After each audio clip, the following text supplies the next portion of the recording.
Welcome, fellow travelers. Your traveling buddy here, coming to you today from East Lansing, Michigan. And today I come to you from the Nottingham Nature Nook. Actually, Eco Center, but they call it Nature Nook. And I learned about this place just recently. Pruce's, which I've done a lot of videos on, Pruce's Pets, they are doing a fundraiser to help these people. What they do is they take in baby animals or injured animals that have the mother gotten run over or are in need of help, being raised back to health and stuff like that. Baby deer and stuff like that, and they even have baby foxes in there. So I figured I'd come out. I contacted the woman and asked her if I could come out and do a video for her. And Nature Nook. So travel with me, will you?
Alright, now this is, what is your name again? Cheryl. Cheryl?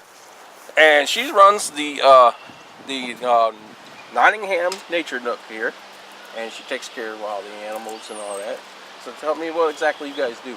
So what we do is we're basically a rehabilitation center, and we take in orphaned baby wildlife, both animals and birds, and then we also take in injured adults. So anyone basically in the surrounding counties can bring them to us. I do all the work out of my home.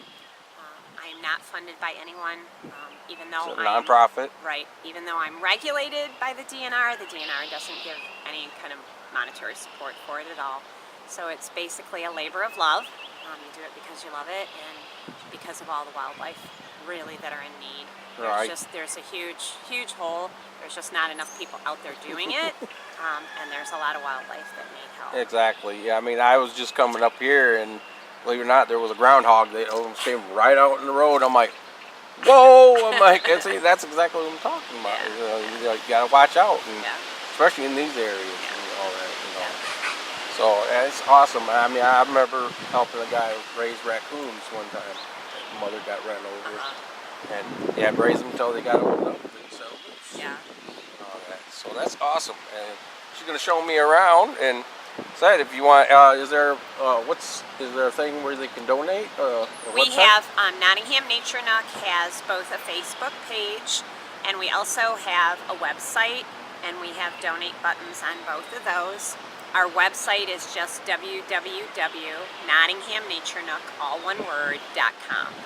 It's a beautiful website. We just had it redesigned this year, and there's a donate button on there, and they can also do PayPal on there as well. Okay. So. All right. Well, thank you very much. Yeah. She's going to take us around. We have, like I said, they kind of take up every room of my house. And so over the years, as we get in more and more wildlife, we build more and more things that the wildlife need. When I first started out, what I primarily did was birds and squirrels. So with the squirrels, we start them out when they're almost newborn and have their eyes closed, and then they basically have to get older and older. As they get older, then we eventually, and you can see them, they move into indoor-outdoor cages, and you can actually see one of our squirrels up there. Oh yeah, doors there he open is. for her. She can come in and out as Go, she likes. goes where she wills. Yeah. There she is, right there. If you can see her very good, it's a little plexiglass in there, but there she is. You can see her good right there. She's like, what's going on here? Yeah, you can see her in there. Yeah.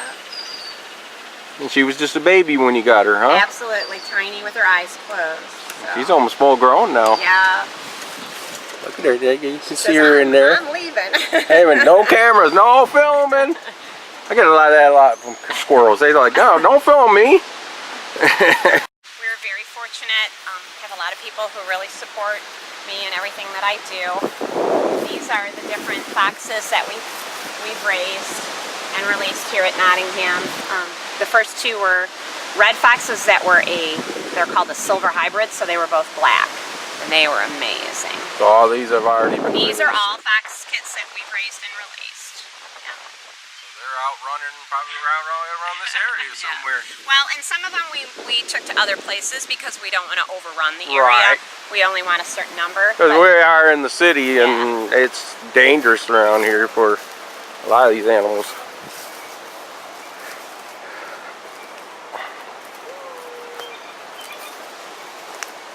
So here's the enclosure. So this is it's a 1 acre enclosure. That foxes that are non-releasable can live out the rest of their days here. And you can see it's got a variety of things for them so that they don't feel like they're just in a sterile zoo setting. So the one is out here somewhere. Out He's here. probably hiding. Yep. Probably sleeping. It's in the middle of the day. They are nocturnal, aren't they? They're actually what they call crepuscular, so they're active at dawn and dusk. So they aren't as active in the middle of the night. They're more active just as it starts to get dark, and then again in the morning as it starts to get light.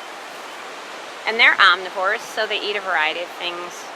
Small mice are a big part of their diet, but they eat fruits and nuts and insects. They eat a lot of insects. No. That's pretty good structure too. I mean, yeah, you can see where they couldn't get out of there, Right. and other animals can't get to them. That's right. And when you're doing something like this, it really has to be strong. You don't want something that's going to be flimsy. You want to protect the animals inside. Exactly.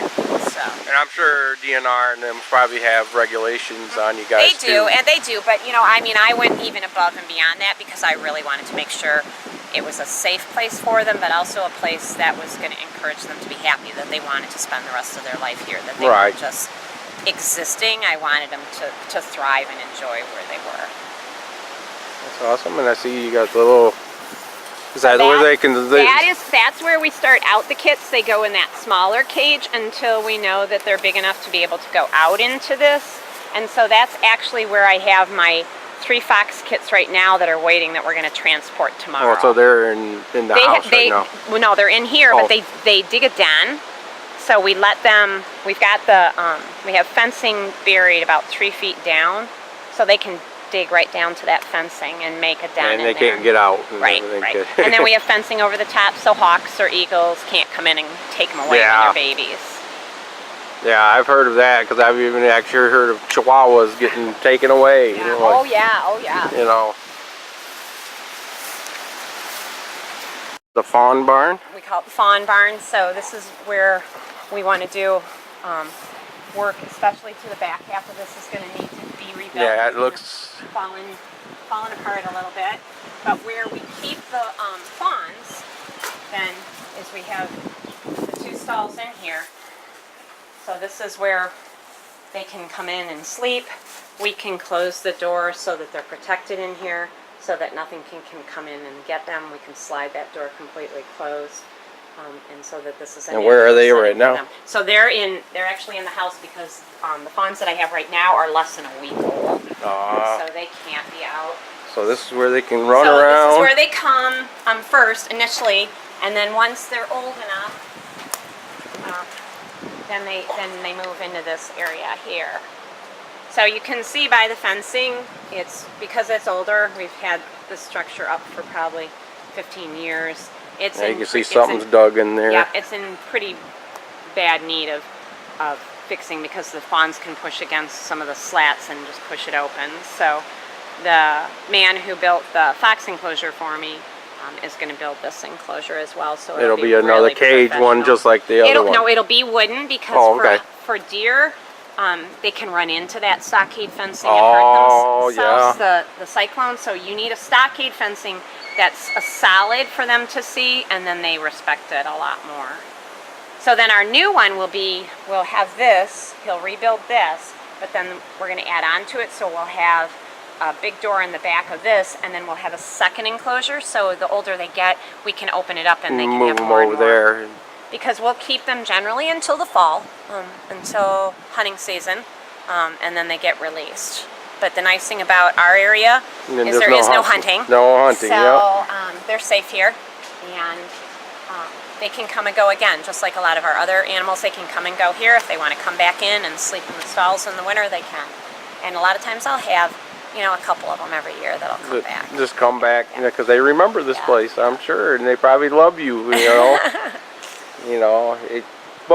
that's the other thing. When you do come up on an animal that needs help, what do you do about that? Well, I appreciate people calling me, because a lot of times people think an animal needs help when it doesn't, especially fawns. Because the mom fawn will just put a fawn down. She'll leave it all day. She'll go off and graze. She'll come back for that fawn at night, and so people see it during the day and they don't see any mother all day, so they think the fawn's abandoned, when actually it isn't. She's going to come back for that fawn. If people pick it up and move it, she can't find the fawn. So we're always encouraging people to leave them alone unless they feel like the fawn's in distress. That would be like a fawn laying flat out or bleeding, obviously with an injury, or diarrhea. That's a fawn that needs to come to us then. Okay. And the same way with all the other animals? With the other animals, usually I tell people with squirrels especially, if you find a baby squirrel on the ground, pick it up and bring it in, because a mother, 1 in 1,000 is going to pick that baby up and take it back up into the nest. Most of them are going to say, okay, I still have 3 in the nest, I have 1 on the ground. Oh well. They won't come back for it. They won't come get it once it's on the ground. So baby squirrels especially, they can die pretty quickly being just laying there on the ground. They get hypothermic. They need to be really warm. So we're always telling people, if they find a baby squirrel, get it warm and bring it to us right away. Okay. Yeah. That's cool. We're going to come in here, see the foxes. Some of the baby foxes. There they are. Little baby foxes. Hi. I won't hurt you. Look at them. They're beautiful. Oh, there's another one up there. They're like, who's this strange guy with this weird thing out of me? You're okay, baby. I won't hurt you. You're okay, babies. Look at them. Beautiful. Yeah. There's another one that was underneath there. So they have lots of little hideaways in here that they can I like get the into little and thing hide. you made. Yeah. And then they have this back behind you. They have this little cubby hole so they can get through the Little walkway and cubby then they hole come in there. and can hide in that. So. Right there, yeah. Beautiful. You some beautiful animals here. Look at you. You're a big one right there. Yeah, that's why they're ready to go outside. Ready to go outside, aren't you? Yeah. At least the weather's starting to get better, huh? Yeah, finally. And it took a while. Yeah, we can't put them out when it's really rainy and stuff, so it hasn't been very good weather for them. Yeah. Look at this one's hiding. He's like, oh, I'm scared. What the heck's going on here? Oh, poor guy. Okay, guys, we'll let you. Well, that's all I can do from here. I mean, they said that she showed me as much as she could. She's got to get another fox that is kind of ill. She's got to take care of it. I didn't want to take up too much of her time, but at least this gets the word out. And like I said, I'll put all your information down about your your group. Hopefully, people can donate. We appreciate it. We appreciate it. I mean, I don't have a lot of subscribers. I got like almost 400 subscribers, but if they see this on YouTube, they can donate. And that's, I'll put all our links down on your Facebook and everything else on there. And that way, if they want to get a hold of you, and hopefully we can get this place even better. And it's an awesome place. I mean, I like these kind of places. So thank you very much. Thank you. It was so nice. Our fellow travelers, Nottingham Nature Nook. You know, that was awesome meeting her, and she was real nice. Unfortunately, we didn't get to see a lot of the animals. They were all back out in their little structures and stuff like that because they were just little babies and stuff like that. We got to see the foxes. That was cool, you know. And she said she was trying to contact me again when they release some of them and move them over to the other structures. But it was more about getting the word about these people. They need the help. So if you want to donate, I'm going to put the link down to her pages and all that. Sorry about the wind. It's a little windy out today. But I'll put a link down to all their stuff. And if you want to donate to them, they can appreciate it. I donated some money. You know, a little bit counts, you know, to help out these little animals. So if you like this video, hit that like button. Share, subscribe. Any comments for me? Any comments appreciated. Any ideas for me to do? Let me know. I just might show up and do it. So until next time, my fellow travelers, I'll see you around the mitten.